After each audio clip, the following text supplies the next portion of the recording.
Wasabi, everyone. Welcome to Two Real Reviews. Two reviewers with no agenda, just a love for movies. I'm Purple Sage, and on this journey with me is my partner, Smeet Bass.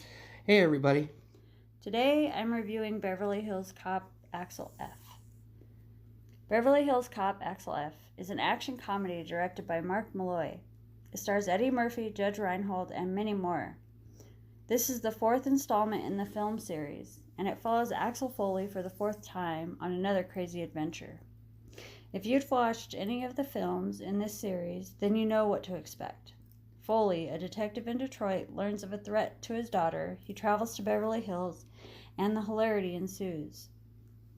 This film is full of nostalgia. They bring back characters from the first three films, and it's very heartwarming to see all the old characters. The plot for this film reminds me of Die Hard 4 and Taken. It is not as serious as Taken, but the story structure is similar. If you're looking for a Beverly Hills Cop movie, then you will enjoy the new movie. But if you're looking for an action comedy that isn't the same cliches we've seen hundreds of times before, then you may be disappointed. This plot is something straight out of the used screenplay shop and thrown together as a fun action movie.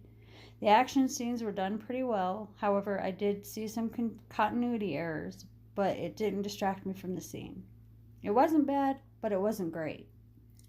So, what would you rate it then?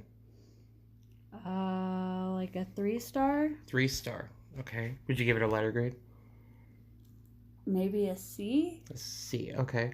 Well, then, I think you liked it just a tad more than I did.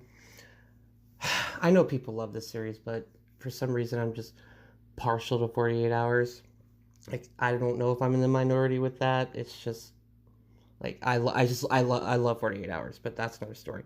I thought the movie was pretty formula as well, but like it just takes no real risks. Like I love Eddie Murphy, and Judge Reinhold is great, but he's only in the movie for like a short amount of time. It's just kind of, I don't know. It seems a little unfocused because there's just so many new characters that they're trying to introduce, and they're all well played, like Joseph Gordon-Levitt and Kevin Bacon and some other ones. Yeah, but it doesn't spend enough time with the characters we want to follow, like Axel and Judge Reinhold's character. I liked seeing them all, and what you said is that it's a nostalgia trip. That's exactly what this movie is. It plays it completely safe, and it doesn't take any crazy risks. It's like, hey, remember Beverly Hills Cop? That was a cool movie. And you know what? I like the first Beverly Hills Cop a lot.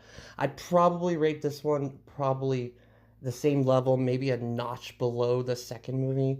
But I had the same issues with this movie that I did with the second one, especially the third one, is that the action scenes are fine, but some of them look so staged.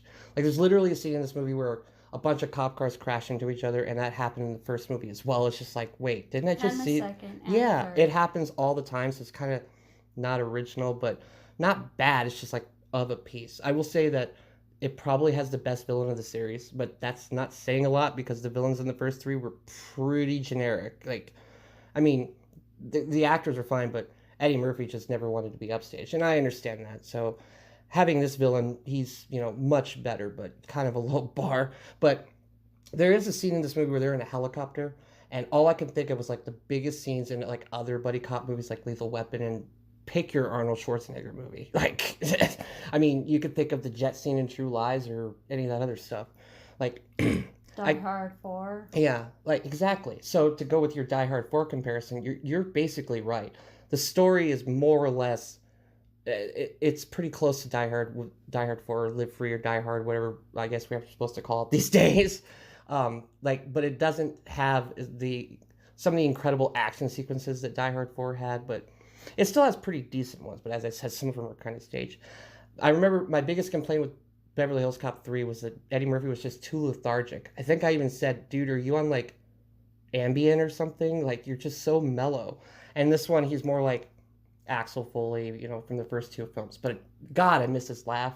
Oh It God, would be nice to hear it. yeah. Again. It's like, so I don't think the movie's bad. It's just of a piece. It's like it's better than other action movies this year, like Atlas. I mean, Atlas was just kind of boring. This is not boring. Eddie Murphy is so charming that it's fine. But like it's nothing compared to like Monkey Man, which came out earlier this year. I know you haven't seen that movie yet. We need to sit down and watch that. It's really good. But I'd probably put this right below 2 in terms of quality. So I would give it a C plus or 2.5 stars out of 4. Well, that's it. Thank you. Talk to you later.